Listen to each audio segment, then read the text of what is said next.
សូមជម្រាបសួរលោកគ្រូកែងចន្ទថានិងជម្រាបសួរលោកគ្រូទាំងអស់គ្នាឥឡូវខ្ញុំមកធ្វើ homework ដែលលោកគ្រូកែងចន្ទថាបានដាក់ឲ្យសង្ខេបមេរៀនសប្តាហ៍ទី4គោលការណ៍នៃការវិតម្លៃប្រកបដោយគុណភាពបាទអញ្ចឹងនៅក្នុងវត្ថុបំណងនៃមេរៀនហ្នឹងគឺឲ្យយើងចេះបកស្រាយយមន័យវិធីសាស្ត្រនិងលក្ខណៈដែលមានប្រសិទ្ធភាពក្នុងការវិតម្លៃការសិក្សាតាមរយៈរូបភាពជាក់ស្ដែងនិងសំណួរបំផុសរបស់គ្រូឧទ្ទេសបានច្បាស់លាស់ហើយកំណត់វិធីសាស្ត្រវិតម្លៃសម្រាប់ការសិក្សាមានវិជាសុពលភាពនិងភាពជឿជាក់នៅក្នុងការវិតម្លៃមានភាពវិជ្ជមានសុក្រិតនិងមានស្តង់ដារសម្រាប់ការវិតម្លៃការសិក្សាបានត្រឹមត្រូវហើយនឹងទម្លាប់វិតម្លៃការសិក្សារបស់សិស្សប្រកបដោយគុណភាពនិងមានប្រសិទ្ធភាពបាទអញ្ចឹងមាតិកានៅក្នុងមេរៀនទី4ហ្នឹងគឺទី1សេចក្តីផ្ដើមទី2និយមន័យប្រសិទ្ធភាពក្នុងការវិតម្លៃការសិក្សាទី3លក្ខណៈវិនិច្ឆ័យដែលធានាប្រសិទ្ធភាពក្នុងការវិតម្លៃការសិក្សាទី4ប្រឈមក្នុងការដំណើរការធ្វើតេស្តនិងការសាកល្បងការប្រឡងទី5ប្រសិទ្ធភាពក្នុងការដំណើរការនៃការធ្វើតេស្តនិងការប្រឡងបាទអញ្ចឹងនៅក្នុងហ្នឹងគឺចំណុចទី1សេចក្តីផ្ដើមហ្នឹងគេនិយាយអំពីការវិតម្លៃការសិក្សាត្រូវបានប្រើដើម្បីវិនិច្ឆ័យពីលទ្ធផលសិក្សានិងការអនុវត្តរបស់សិស្សបាទហើយតើអ្វីជាប្រសិទ្ធភាពក្នុងការវិតម្លៃការសិក្សាអញ្ចឹងប្រសិទ្ធភាពក្នុងការវិតម្លៃការសិក្សាសំដៅលើប្រសិទ្ធភាពក្នុងការវាស់វែងការវិតម្លៃនិងភាពជឿជាក់បានពីការវាស់ស្ទង់ការយល់ដឹងនិងចំណេះដឹងជំនាញរបស់សិស្សហើយការវិតម្លៃដែលមានគុណភាពផ្ដល់លទ្ធផលដែលទៀងទាត់និងកំណត់ការគ្រប់គ្រងនិងការទឹកចិត្តរបស់សិស្សបាទការលក្ខណៈវិនិច្ឆ័យដែលធានាប្រសិទ្ធភាពក្នុងការវិតម្លៃការសិក្សាទី1គឺលទ្ធផលសិក្សានិងពងទុកក្នុង1ម៉ោងសិក្សាដែលច្បាស់លាស់និងសមស្របទី2ការបញ្ស៊ីគ្នារវាងវិធីសាស្ត្រវិតម្លៃនិងលទ្ធផលសិក្សារំពឹងទុកក្នុង1ម៉ោងសិក្សាហើយទី3គឺសុពលភាពទី4ភាពជឿជាក់ទី5សុខភាពដែលទី6គឺផលវិបាកវិជ្ជមានទី7ការអនុវត្តនិងប្រសិទ្ធភាពអញ្ចឹង 3.1 គេនិយាយពីលទ្ធផលសិក្សារំពឹងទុកក្នុង1ម៉ោងសិក្សាដែលច្បាស់លាស់និងសមស្របលទ្ធផលដែលរំពឹងទុកគួរតែត្រូវបានកំណត់នៅកម្រិតលំបាកដែលសមស្របមួយដើម្បីលើកចិត្តសិស្សហើយកុំឲ្យវាពិបាកពេកកុំឲ្យវាស្រួលពេកអញ្ចឹងបើវាពិបាកពេកសិស្សអត់មានអារម្មណ៍ធ្វើហើយវាស្រួលពេកគឺសិស្សខ្ជិលធ្វើដូចគ្នាដែរអញ្ចឹងគ្រូត្រូវរកលក្ខណៈពិសេសមួយដែលវាមិនស្រួលពេកនិងវាមិនពិបាកពេកហើយគិតគូរដល់ការវិតម្លៃប្រកបដោយគុណភាពតុល្យភាពនិងភាពស្មើគ្នានៃអ្នកសិក្សាតែបច្ចុប្បន្ននេះគេហៅថាបរិយាបន្នណាអញ្ចឹងលទ្ធផលវាមានតាមរយៈស្វែងយល់តាមរយៈការជ្រើសរើសតេស្តការធ្វើតេស្តគឺការបង្កើតតេស្តការអនុវត្តអត្ថបទសំណួរផ្ទាល់មាត់ការសង្កេតរបស់គ្រូនិងការវិតម្លៃខ្លួនឯងហើយគាត់ឲ្យសិស្សវិតម្លៃខ្លួនឯងអញ្ចឹងហើយ 3.2 គេនិយាយពីការបន្ស៊ីរវាងវិធីសាស្ត្រវិតម្លៃនិងលទ្ធផលសិក្សារំពឹងទុកក្នុង1ម៉ោងសិក្សាអញ្ចឹងវាមានវិធីសាស្ត្រវិតម្លៃភេទផ្សេងគ្នាត្រូវបានប្រើនៅក្នុងថ្នាក់រៀនមួយហើយបើទោះបីជាលទ្ធផលសិក្សារំពឹងទុកនឹងអាចវាស់វែងដោយវិធីសាស្ត្រជាច្រើនក៏ដោយហើយការពិតនោះគឺវិធីសាស្ត្រវាស់វែងប្រភេទលទ្ធផលសិក្សារំពឹងទុកមួយល្អជាងវិធីសាស្ត្រវាស់វែងបន្តិចទៀតហើយដូច្នេះហើយនៅពេលដែលយើងកំណត់លទ្ធផលសិក្សារំពឹងទុកជំហានបន្ទាប់គឺផ្គូផ្គងវាជាមួយនឹងវិធីសាស្ត្រវិតម្លៃមានន័យថាតើវិធីសាស្ត្រណាមួយស័ក្តិសមបំផុតទៅនឹងលទ្ធផលសិក្សារំពឹងទុកក្នុងមួយពេលសិក្សារបស់កូនសិស្សហ្នឹងបាទ ហើយយើងត្រូវយល់ដឹងពីគោលបំណងគឺយល់ផ្សេងយល់ពីការយល់ដឹងនៃវគ្គសិក្សារបស់យើងហ្នឹងតើវគ្គសិក្សារបស់យើងហ្នឹងមានលក្ខណៈបែបណាអីបែបណាអញ្ចឹងរបៀបនៃការវិនិច្ឆ័យសមស្របទៅនឹងការសិក្សារបស់សិស្សហើយផ្ដល់ព័ត៌មានត្រឡប់ទៅវិញមានថាយើងមិនទទួលយកហើយយើងត្រូវផ្ដល់ព័ត៌មានត្រឡប់ទៅកាន់សិស្សវិញកំណត់ខ្លឹមសារឲ្យបានច្បាស់លាស់ថាដើម្បីសម្រេចលទ្ធផលនៃការសិក្សាបានត្រូវធ្វើមិនខ្លះត្រូវបង្រៀនយ៉ាងម៉េចខ្លះត្រូវនិយាយពីខ្លឹមសារមេរៀនហ្នឹងយ៉ាងម៉េចហើយកាត់បន្ថយនៃការតានតឹងរបស់សិស្សអញ្ចឹងបើសិស្សតានតឹងគឺរៀនអត់ចូលគ្នាដែរហើយយើងត្រូវមានទីសាស្ត្រដើម្បីកាត់បន្ថយភាពតានតឹងរបស់សិស្សហ្នឹងហើយគេសួរថាហេតុអ្វីបានជាគ្រូត្រូវបន្ស៊ីគ្នារវាងវិធីសាស្ត្រវិតម្លៃនិងលទ្ធផលសិក្សារំពឹងទុកពីព្រោះថាវាមានសុពលភាពសម្រេចបានអញ្ចឹងការពង្រឹងការវិតម្លៃដែលសមស្របយើងត្រូវពង្រឹងវាឲ្យមានភាពសមស្របជាមួយនឹងសមត្ថភាពរបស់សិស្សហើយមានភាពច្បាស់លាស់មិនធ្វើបែបលំអញ្ចឹងដល់ពេលយើងធ្វើលំលើក្រោយគឺលែងមានប្រសិទ្ធភាពហើយវាអាចវាស់វែងសមត្ថភាពសិស្សបានជាក់លាក់កសាងការវិតម្លៃប្រកបដោយប្រសិទ្ធភាពនៃការសិក្សារបស់កូនសិស្សហ្នឹងណែនាំឲ្យកូនសិស្សហ្នឹងឲ្យធ្វើបានច្បាស់លាស់និងបញ្ចប់ការវិតម្លៃដោយជោគជ័យនិងធ្វើការវិតម្លៃជាដំណាក់នេះថាចប់មួយចំណុចវិតម្លៃមួយចូលដល់មួយចំណុចទៀតយើងវិតម្លៃមួយចំណុចទៀត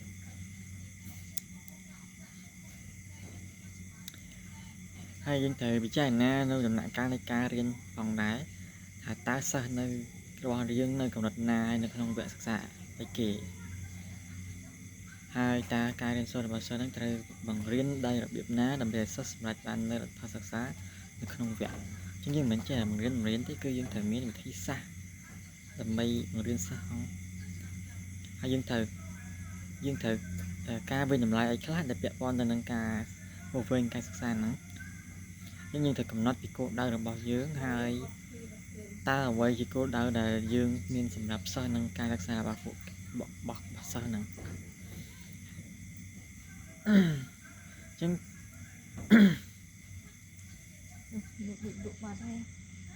យើងត្រូវកំណត់ពីតួនាទីរបស់និទេសបទថាrubbish អង់គ្លេសហើយបង្កើតនីតិបទឲ្យបានច្បាស់លាស់ហើយអនុញ្ញាតឲ្យសិស្សវាស់វែងវឌ្ឍនភាពរបស់ពួកគេដោយផ្ទាល់អនុញ្ញាតឲ្យសិស្សមានសមត្ថភាពក្នុងការពិចារណានៅពេលអនុវត្តការវិនិច្ឆ័យហើយទី3គេនិយាយពីភាពជឿជាក់ទុកចិត្តថា reliability ណាអញ្ចឹងព័ត៌មានឬទិន្នន័យដែលអាចរំពឹងទុកបានជាទិន្នន័យដែលមានភាពត្រឹមត្រូវឬក៏អាចទុកចិត្តបាននិងអាចអាស្រ័យបានហើយវាសំដៅទៅលើស្ថិរភាពឬក៏ភាពស៊ីសង្វាក់គ្នានៃការធ្វើតេស្តបើសិនជាយើងធ្វើតេស្តច្រើនដងនៅក្នុងក្រុមសិស្សដូចគ្នាលក្ខខណ្ឌដូចគ្នាយើងគួរតែទទួលបានលទ្ធផលតេស្តផាកផែនគ្នាវាមិនមែនមានថានៅក្នុងថ្នាក់តែមួយលក្ខខណ្ឌដូចគ្នាតែច្រើនដងដូចគ្នាបើជាសិស្សម្នាក់គាត់បានបន្ទុកច្រើនលើសលប់អ្នកទៀតគាត់បានបន្ទុកតិចស្រួលស្ដើងអញ្ចឹងវាអត់ស៊ីគ្នាតែមានវិធីសាស្ត្រធ្វើម៉េចឲ្យពលសិស្សទទួលបានបន្ទុកប្រាក់ប្រហែលគ្នាអាហ្នឹងទៅលទ្ធផលតែប្រហែលគ្នាហ្នឹងមិនមែនថាវាតិចដូចគ្នាណាគឺវាមានមធ្យមភាគនិយាយទៅចាប់ពីមធ្យមភាគជាប់ច្រើនស្មើគ្នាវាសឹងតែប្រហែលគ្នាអញ្ចឹងឧទាហរណ៍ដូចជាតែមួយម៉ាត់គឺជាឧបករណ៍ដែលអាចជឿជាក់បានក្នុងការវាស់សន្តិភាពបានត្រឹមត្រូវនឹង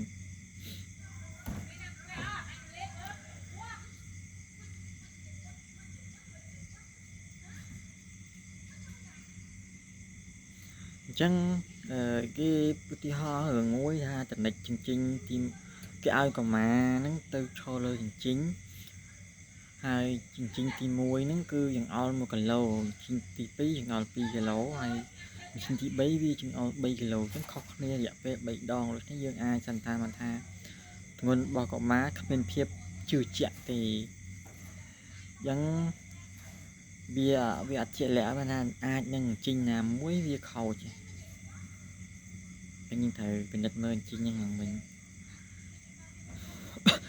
អញ្ចឹង យើងឲ្យសិស្សធ្វើតេស្តដែលលើសពី2 ដងឡើងទៅដើម្បីធានាថាសិស្សអាចធ្វើបាននិងយល់ហើយកណនីចំណេះតំណងរវាងតេស្តទី1និងតេស្តទី2វាមានកម្រិតបន្ទុកនឹងប៉ុន្មានហើយតើយើងត្រូវធ្វើដូចនេះដើម្បីឲ្យតេស្តរបស់យើងនឹងកាន់តែមានភាពជឿជាក់ត្រូវបង្កើតសំណួរដែលមានលក្ខណៈចម្រុះដូចជារោគជ្រើសរើសការបំពេញចន្លោះគ្រប់គ្រងឬក៏សំណួរបើកដែលសិស្សអាចឆ្លើយតាមគំនិតរបស់គាត់តែក្នុងទម្រង់មួយដែលត្រឹមត្រូវអញ្ចឹងវាងាយស្រួលនៅក្នុងបើកចឹងដើម្បីគ្រប់គ្រងគោលបំណងនៃការធ្វើតេស្តរបស់យើងហើយយើងត្រូវប្រើសំណួរឲ្យសមស្របទៅនឹងពេលវេលាហើយបង្កើតឬកែលម្អកែសម្រួលវិធីក្នុងការឆ្លើយសំណួររបស់យើងនឹងហើយយើងត្រូវធ្វើដំណេចដើម្បីឲ្យតេស្តរបស់យើងកាន់តែមានភាពជឿជាក់ហ្នឹងដូចបាននិយាយពីខាងដើមអញ្ចឹងយើងត្រូវធ្វើយ៉ាងណាឲ្យអ្នកចូលរួមមានពេលវេលាដូចគ្នានឹងការធ្វើតេស្តនឹងមានបរិស្ថានប្រហែលគ្នាថានៅក្នុងថ្នាក់តែមួយអញ្ចឹងទៅណាបើប្រឡងអនឡាញទៅក៏ឲ្យគាត់មកថ្នាក់ដែរមកធានាថាការចូលរួមមានភាពសមជាមួយនឹងការធ្វើតេស្តកុំឲ្យថ្មីពីសម្រាប់កូនសិស្សអញ្ចឹងហើយទៅពេលដែលតេស្តគ្មានភាពជឿជាក់តែនឹងមានផលប៉ះពាល់អវិជ្ជមានខ្លះកើតឡើងហើយសិស្សវាអាចនឹងមករៀនរាល់ថ្ងៃដោយយកចិត្តទុកដាក់កិច្ចការស្រាវជ្រាវនិងការរៀបចំរបស់ពួកគេហើយវាចម្លែកអាចមិនទទួលបានបន្ទុកខ្ពស់ទេអញ្ចឹងសិស្សដែលមិនអានត្រៀមខ្លួននឹងធ្វើរឿងទាំងហ្នឹងដោយសារតែតេស្តមិនតេទៅនឹងអ្វីដែលបានរៀនទេចូលមកដល់ 3.4 គឺនិយាយអំពីសុពលភាព validity អញ្ចឹងលោកសាស្ត្រាចារ្យ Kelly បានលើកឡើងថាតេស្តមានសុពលភាពប្រសិនបើវាតេស្តនៅអ្វីដែលគេចង់តេស្តហើយឆ្លុះបញ្ចាំងពីអ្វីដែលគេបានតេស្តដោយផ្អែកលើការពិតឬក៏ហេតុផលអាចទទួលយកបានហើយក្រៅពីការស្រាវជ្រាវផ្នែកស្ថិតិភាពជាទុកចិត្តនិងសុពលភាពត្រូវបានប្រើជំនួសគ្នាវាប្រើជំនួសគ្នាទៅវិញទៅមកអាចខ្វះមួយណាបានទេហើយសម្រាប់ការស្រាវជ្រាវនឹងតេស្តមានភាពខុសគ្នាច្បាស់អញ្ចឹងថ្នាក់តំណងរវាងសុពលភាពនិងភាពជឿជាក់គឺលក្ខណៈវិនិច្ឆ័យទី1នៃការវិនិច្ឆ័យគឺសុពលភាពហើយតេស្តមានសុពលភាពប្រសិនបើវាអាចមកវែងពីអ្វីដែលបានរំពឹងទុកហើយតេស្តដែលមានសុពលភាពវាក៏មានភាពជឿជាក់ផងដែរអញ្ចឹងតេស្តមានសុពលភាពនិងភាពជឿជាក់ព្រោះវាវាស់នៅអ្វីដែលសិស្សរៀននៅសាលាមិនមែនយើងចេះតេស្តចាក់ចិត្តនឹកឃើញទេយើងបានរៀននៅសាលាហើយ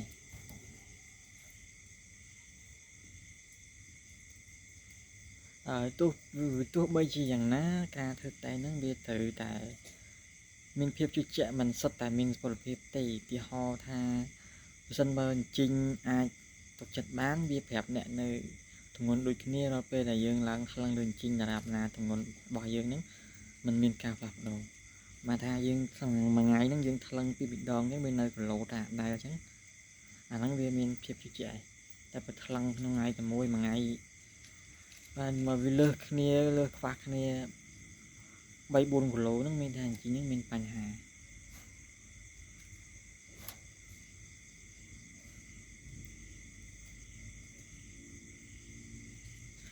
ចឹងលក្ខណៈវិនិច្ឆ័យនៃសុពលភាពយើងត្រូវផ្ដោតលើខ្លឹមសារនៃវត្ថុបំណងទាំងអស់ដែលបានបោះវែងហើយសំណួរតេស្តទាំងអស់ត្រូវវាស់ពីវត្ថុបំណងរបស់យើងឬក៏វត្ថុបំណងរបស់ការបង្រៀនសំណួរតេស្តទាំងអស់ហ្នឹងត្រូវនឹងសកម្មភាពលក្ខខណ្ឌឬក៏លក្ខណៈវិនិច្ឆ័យដែលបានគ្រោងទុកទាំងអស់ហើយចំនួននៃការធ្វើតេស្តនៅក្នុងវត្ថុបំណងនៃមេរៀនមួយហ្នឹងត្រូវមានសារៈសំខាន់នៃគោលបំណងមេរៀនហ្នឹងវាមានភាពតាក់ទងគ្នានៃគោលបំណងរបស់មេរៀនយើងកុំតេស្តចាក់នឹងមេរៀនច្រើនពេកវាអត់មានទទួលបានលទ្ធផលអីល្អប៉ុន្មានទេហើយតំណតំណងយ៉ាងច្បាស់អំពីអ្វីដែលយើងនឹងត្រូវធ្វើតេស្តហ្នឹងគឺរបៀបដាក់ពិន្ទុដើម្បីធានានឹងការមកវែងពីការយល់ដឹងរបស់សិស្សដែលយើងហើយឱកាសដើម្បីសិក្សារៀនសូត្រឬក៏អង់គ្លេសគេហៅថា opportunity to learn ហ្នឹងធានាថាសិស្សមានពេលវេលាឬក៏ធនធានគ្រប់គ្រាន់ នឹងវិធីសាស្ត្របង្រៀនដែលមានភាពស្រោមស្រពសម្រាប់ការសិក្សារបស់សិស្សនឹងទើបវាមានទទួលបានលទ្ធផលល្អហើយយើងត្រូវជៀសវាងផ្នត់គំនិតក្នុងការវិនិច្ឆ័យសិស្សដោយផ្អែកលើបុគ្គលិកលក្ខណៈឬក៏ជាតិសាសន៍រូបរាងឬលក្ខខណ្ឌផ្សេងយើងត្រូវវិនិច្ឆ័យប្រកបដោយតម្លាភាពឬក៏បរិយាបន្នអញ្ចឹងជៀសវាងការកែលម្អលើកិច្ចការឬក៏ដំណើរការវិនិច្ឆ័យហើយមានភាពលំអៀងដើម្បីកាត់បន្ថយអ្នកផ្សេងជួយពិនិត្យមើលការវិនិច្ឆ័យនោះហើយយើងត្រូវជួយគ្រប់គ្រងសិស្សដែលមានតម្រូវការពិសេសដូចជាគាត់បាក់ក្នុងការស្ដាប់បាក់ក្នុងការអានឬក៏បាក់ក្នុងការនិយាយអញ្ចឹងយើងត្រូវជួយគ្រប់គ្រងគាត់បានច្រើនជាពិសេសក្នុងនោះហើយផលវិបាកវិជ្ជមានហ្នឹងប្រសិទ្ធភាពនៃការវិនិច្ឆ័យមានផលជះវិជ្ជមានចំពោះគ្រូបង្រៀននិងការបង្រៀននិងសិស្សហើយចំពោះគ្រូការវិនិច្ឆ័យទាមទារឲ្យចងចាំនៅការពិតថា face ហើយការវិនិច្ឆ័យទាមទារនៅការបង្ហាញហេតុផលចំពោះសិស្សវិញការវិនិច្ឆ័យត្រូវពឹងផ្អែកទៅលើសំណួរពុកជ្រើសរើសដែលសិស្សចាំព័ត៌មានតែមិនចាំច្បាស់ណាគាត់ហាក់ផែគាត់យល់មេរៀនហ្នឹងគាត់អាចចេះធ្វើតែហើយតែងសេចក្តីឬក៏ចម្លើយសរសេរបែបវែងអញ្ចឹងសិក្សាពីព័ត៌មានកាន់តែទូលំទូលាយតាក់ទងនឹងដុំនិងការអនុវត្តប្រកបដោយការអនុវត្តធ្វើឡើងវិញរបស់សិស្សហ្នឹងជាជាងការស្គាល់ព័ត៌មាននៅឡើងវិញនៅពេលសិក្សាហើយឬក៏ការដោះស្រាយបញ្ហាដោយជំរុញទឹកចិត្តសិស្សឲ្យគិតនិងអនុវត្តនៅអ្វីដែលពួកគេបានរៀនមកសំណួរក៏លេចឡើងមកថាតើយើងយល់យ៉ាងណាតើយើងយល់ថាការវិនិច្ឆ័យមួយណាដែលល្អជាងរវាងសំណួរពុកជ្រើសរើសតែងសេចក្តីឬដំណោះស្រាយបញ្ហាចឹងសិស្សទំនងគេមានការលើកទឹកចិត្តច្រើនក្នុងការសិក្សាបើសិនបើពួកគេដឹងថា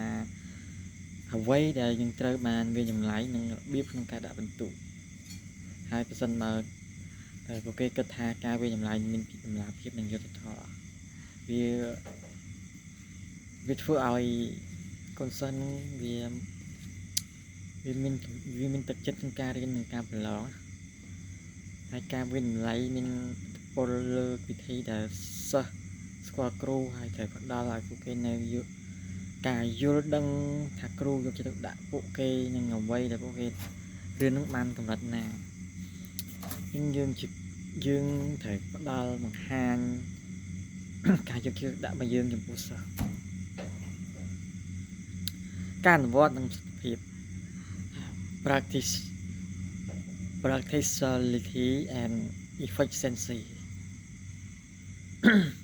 កត្តាផ្សេងសម្រាប់ការទទួលបានការអនុវត្តនិងប្រសិទ្ធភាពយើងជាគ្រូត្រូវស្គាល់វិធីសាស្ត្រក្នុងការបង្រៀនហើយត្រូវស្គាល់ពេលវេលាបង្រៀនសមស្របមិនមែនចេះបង្រៀនដូចម៉ោងខ្ញុំនិយាយយើងនៅបង្រៀនយើងសិស្សរៀនអត់ចូលទេភាពស្មុគស្មាញក្នុងការអនុវត្តការប្រឡងអញ្ចឹងយើងកុំធ្វើវាស្មុគស្មាញពេកធ្វើយើងងាយស្រួលតិចមកហើយយើងត្រូវកាលណាយើងទៅវាងាយស្រួលក្នុងការដាក់ពិន្ទុដែរហើយយើងងាយស្រួលក្នុងការបកស្រាយលទ្ធផលនិងការចំណាយលើការប្រឡងផងដែរធ្វើអីទាំងងាយចង់សិស្សស្មុគស្មាញច្រើនពេកនៅក្នុងគេនិយាយពីការអនុវត្តនិងប្រសិទ្ធភាពបន្តទៀតគឺគ្រូស្គាល់វិធីសាស្ត្រហ្នឹងបែបម៉េចគ្រូបង្រៀនត្រូវមានការយល់ដឹងច្បាស់លាស់អំពីវិធីសាស្ត្របង្រៀនការវិនិច្ឆ័យដែលជ្រើសរើសនិងប្រើប្រាស់វាមកបង្រៀនហ្នឹងហើយដឹងពីចំណុចខ្លាំងនិងដែនកំណត់ដែលសិស្សអាចបកស្រាយបាននៅចម្លើយហ្នឹងហើយយើងត្រូវប្រើប្រាស់ការវិនិច្ឆ័យដែលมันយល់ច្បាស់ហ្នឹងធ្វើឲ្យខាត់ពេលនិងខាត់ធនធានទៅថាដែលជាលទ្ធផលនឹងទទួលបានសំណួរឬការតបពិសេសយើងត្រូវធ្វើអ្វីដែលយើងទៅវាសមស្របនឹងបរិយាកាសក្នុងថ្នាក់ពេលវេលាដែលសមស្របហ្នឹងគឺសំដៅទៅលើពេលវេលាដែលយើងត្រូវការធ្វើតេស្តនៅពេលណាដើម្បីបង្កើតការវិនិច្ឆ័យរបស់សិស្សហើយពេលវេលាហ្នឹងអាចប្រើអាស្រ័យលើប្រភេទនៃវិធីសាស្ត្រវាចម្លែកដែលគ្រូកំពុងតែប្រើហ្នឹងគឺវាក៏មានភាពស្មុគស្មាញដែរក្នុងការអនុវត្តការប្រឡងហ្នឹងយើងត្រូវណែនាំនឹង ในแต่วิธีสำหรับการอนุวัตการเป็นลายเธอจะบ้าล้อนังเงยสโลนการยลบอกสัให้เพียบเงยสโลนการด่าบรรทุกนั้นคือสำนักโดยเลือเบียบแต่วิสมันแล้วก็บ้านการเป็นลายนึงให้กับดอกบรรทุกการใช้ตาพอสักการเป็นลายมวย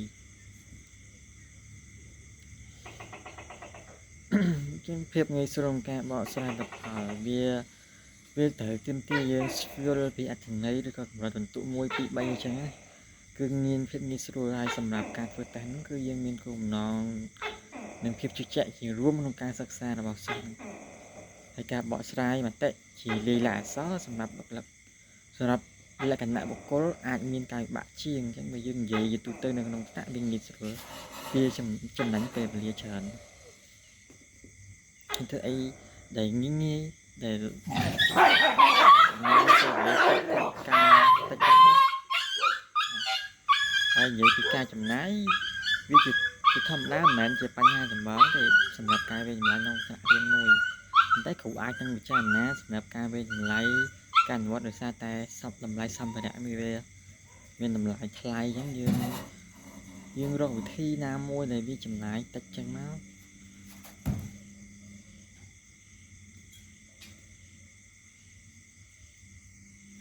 chân dương vậy dù tới việc trổ đợt tại nhà bị sơ nông tầm nà ca này ca tay nâng bờ lòn nè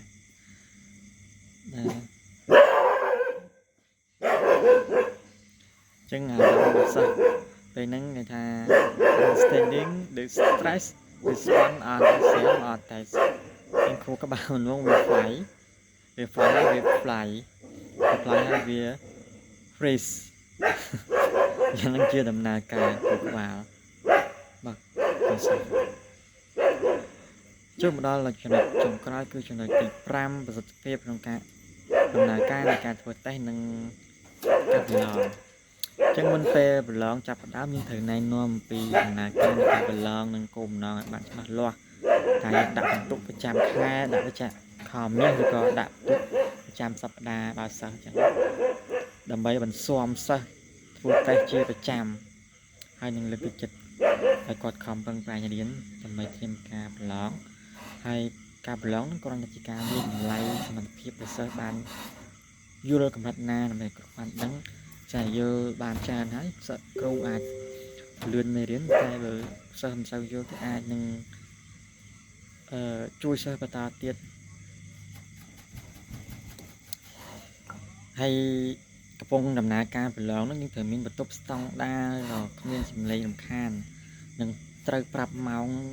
เสด็จวงร้องเชี่ยดำนาการล่ะดอกเปรมาในไอ้มันซอลเปรมันใช่ไหมให้กูเอาในขนมถนัดจิตนึงด้วยก็ในกลางแถวนั่งเวียนผิดสงบสงัดจิตเวียนกาถวยเสด็จอาจจะไปจิตดันเมาส์เอาตัวเสด็จนั่งสนุกเราให้เซไปจับกัดการบักกว่านั้นอายังก็ปลาคลันก็อบไอ้ยังน้องขนาดนั้นมารำสักเสนอลงไปอย่างการน้องขนาดนั้นคลันเช่นไอ้ยังถือปลาคลันตัดอัพไอ้วิกอบยังไงซะไอ้ซะเบียสักทลายน้องการหมดหลังจังเลยจังการชอบจังเมรินในขนมสัปดาห์ที่บุญอย่างนี้ก็สามารถไปจับแต่ทำหนังสมัครคอนเสิร์ตจำเรียบเลย